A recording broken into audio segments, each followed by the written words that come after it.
Près de 400 personnes, juives et non-juives, réunies lundi soir à Grenoble à l'initiative du CRIF pour commémorer les victimes des attaques du 7 octobre 2023. 92 personnes sont toujours otages à Gaza. Un important incendie s'est déclenché lundi sur les hauteurs de Cessin. Tous les services de la commune et des secours étaient mobilisés, mais ce n'était qu'un exercice. L'Isère est-elle justement à l'abri des risques naturels majeurs? Comment s'en prémunir et s'y préparer? Serge Taboulot, président de l'Institut des risques majeurs de Grenoble, est l'invité de ce JT. Bonsoir à toutes et à tous, bienvenue dans ce JT du mardi 8 octobre 2024, du lundi au vendredi à partir de 18h, l'essentiel de l'actualité du Grand Grenoble. À Grenoble, comme dans beaucoup de villes de France, le CRIF, le Conseil représentatif des institutions juives de France, a rendu hommage aux personnes tuées ou enlevées lors de l'attaque du Hamas le 7 octobre 2023 en Israël parce qu'elles étaient juives. Lundi soir, plusieurs dizaines de personnes se sont retrouvées rue des Bains à Grenoble. Un peu plus tôt dans l'après-midi, des élus de la ville que le CRIF n'avait pas souhaité voir à cet hommage avaient de leur côté observé une minute de silence aux côtés d'agents et de parlementaires. La mobilisation d'aujourd'hui signifie seulement que la mémoire des victimes et otages du 7 octobre porte en elle le rappel de toutes les menaces qui, depuis la nuit des temps, partout dans le monde, pèsent sur les communautés juives. On est venu ce soir avec une grande joie pour soutenir nos frères et sœurs juifs. Pour nous, ils sont très importants et c'est une occasion de leur exprimer notre soutien, notre solidarité, notre amour. On pense parfois que la communauté juive est isolée.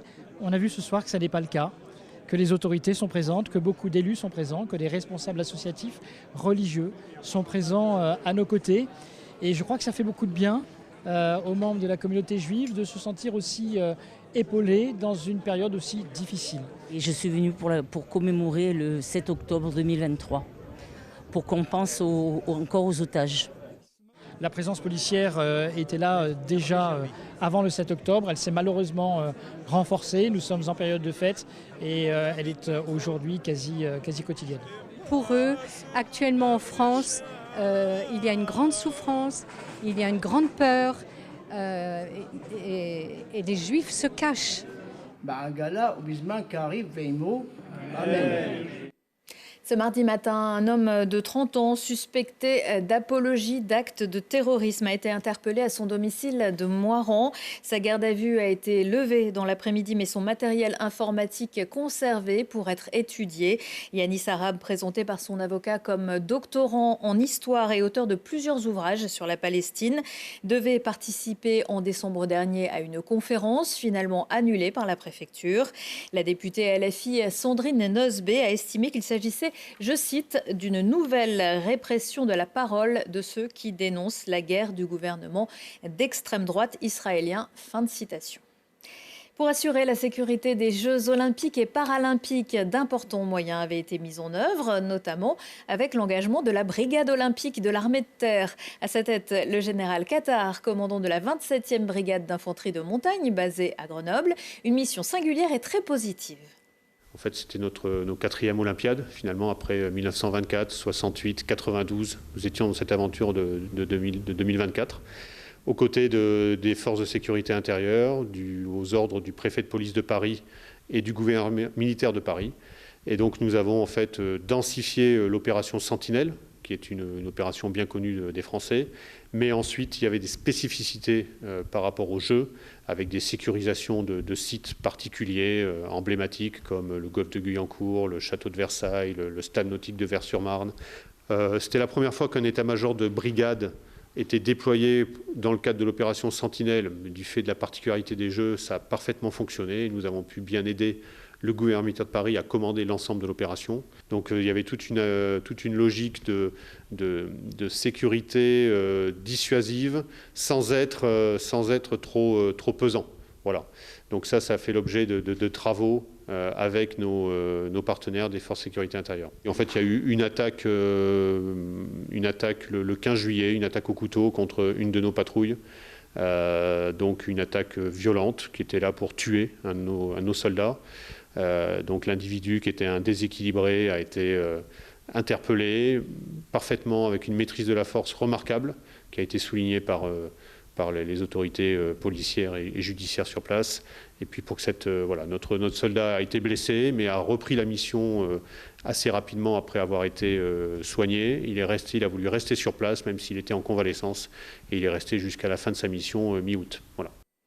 Et dans quelques jours, des soldats du bataillon de chasseurs alpins partiront pour des manœuvres en Estonie. Et puis en novembre, environ 225 militaires du 93e régiment d'artillerie de montagne s'envolera pour 3 semaines pour un exercice de l'OTAN en Laponie. La métropole remontée après la découverte de la fermeture de boutiques du centre-ville de Grenoble. Zara, place Victor Hugo, mais aussi Mage, Claudie Pierlot ou Sandro, rue Docteur Mazet. Des enseignes qui annoncent en vitrine qu'elles ont déménagé au centre Nerpic de Saint-Martin-d'Air, ouvert mercredi dernier. Or, par un accord en 2018, le promoteur Apsis s'était engagé à ne pas démarcher de magasins du centre-ville ni à donner suite à leur demande. Protocole que Grenoble n'avait pas signé, expliquant ne pas avoir confiance en Apsis. Le promoteur répond aujourd'hui que les enseignes cité était en voie de fermeture et qu'il ne s'agit donc pas de transfert. La métropole n'exclut pas de demander des dédommagements. Le 5 août 2022, un important incendie causé par la foudre détruisait 120 hectares de végétation très sèche sur des falaises à La Buisse et Vorep. Un feu qui durera 10 jours, obligeant certains habitants à quitter temporairement leur domicile. Pour tester l'organisation des secours en cas de feu de forêt, un exercice grandeur nature a eu lieu lundi à Cessin. Gaëtan Loiseau. Exercice. Bonjour, ici l'Office national des forêts. Nous tenons à vous informer d'un départ de feu au nord de la clinique du Dauphiné. Face aux risques liés aux catastrophes naturelles, les communes doivent se tenir prêtes. Cet exercice leur permet de se préparer à des situations qui vont se multiplier et s'amplifier. Avec le réchauffement climatique et le changement climatique qu'on vit depuis la dernière décennie, il y a ce qu'on appelle des zones d'extension et donc maintenant c'est au niveau du territoire national.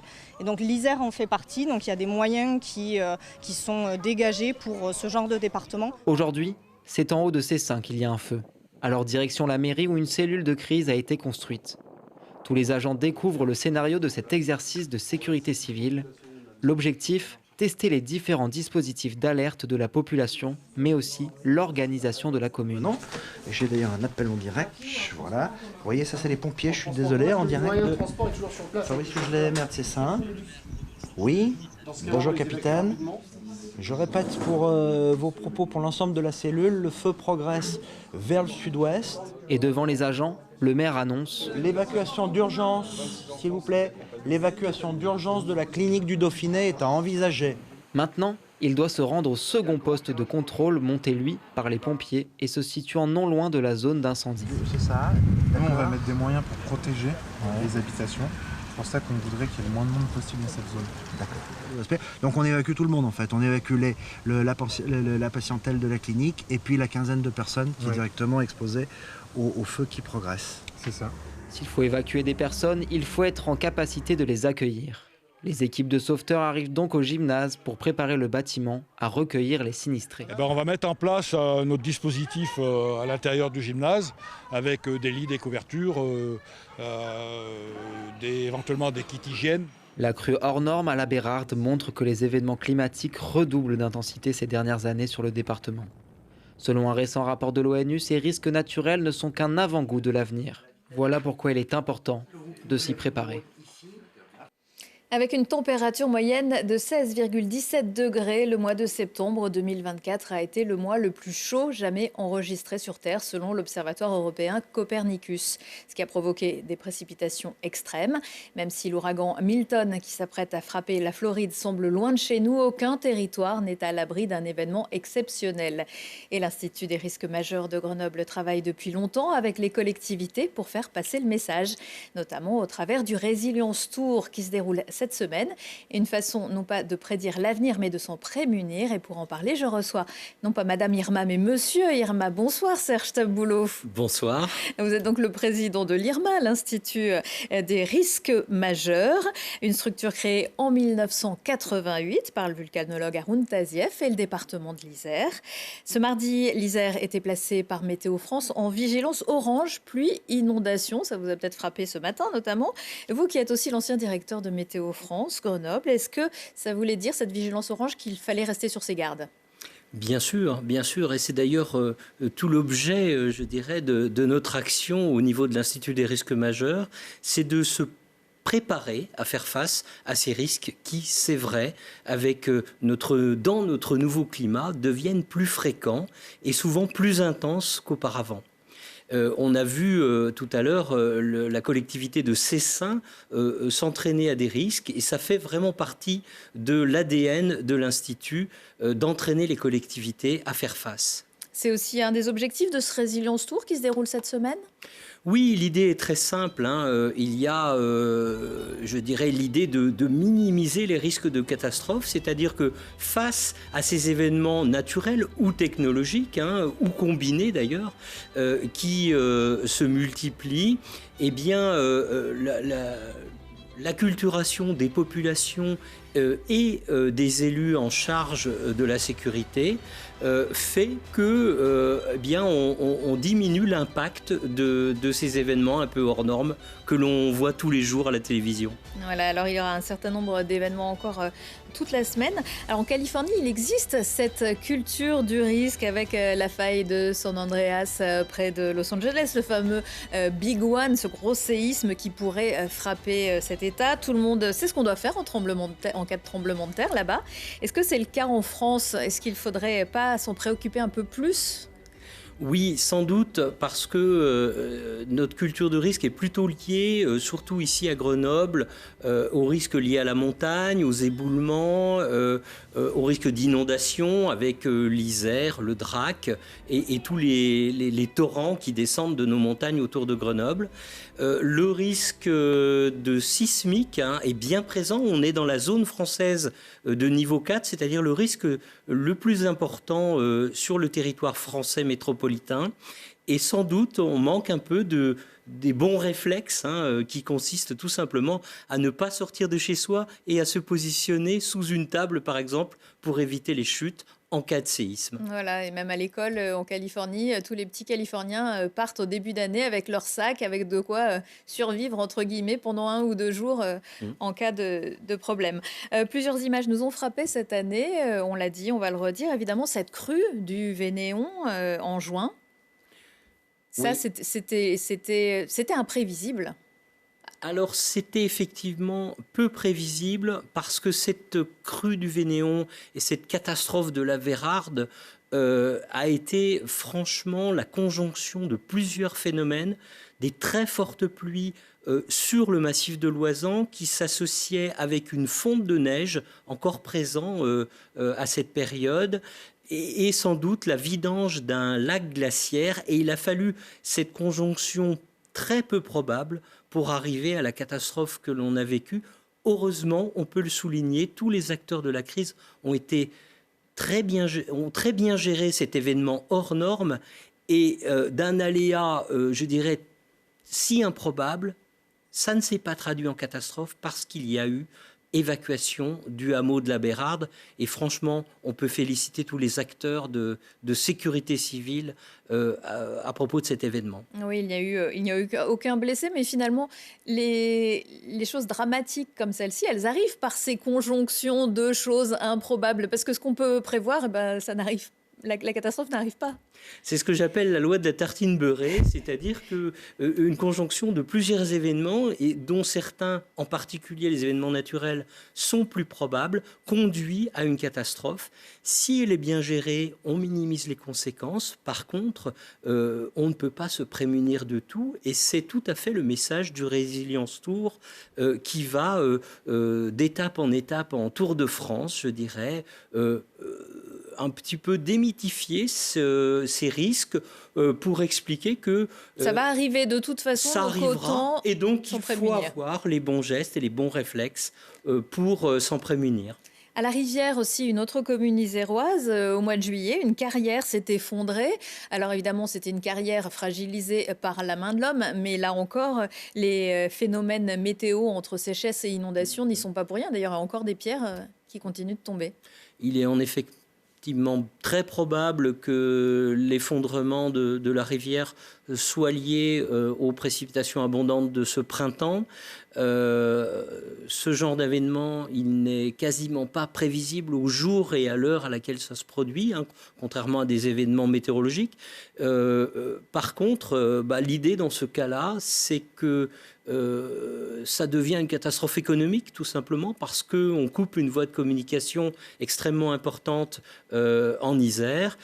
Donc il faut essayer là de minimiser la vulnérabilité des territoires, et c'est aussi un autre message du Résilience Tour. On a longtemps parlé des ruines de Séchilienne aux portes de Loison, avec cette espèce de scénario catastrophe. La montagne s'écroule, ça fait un barrage, le barrage saute, inonde Grenoble. On en est où?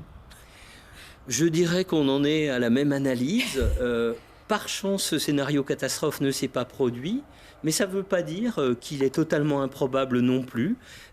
C'est toute la difficulté de communiquer sur les risques, parfois, je dirais, en faisant un peu peur, alors qu'au contraire, lorsqu'on en parle, eh ben on a moins peur de ce qu'on connaît, tout simplement.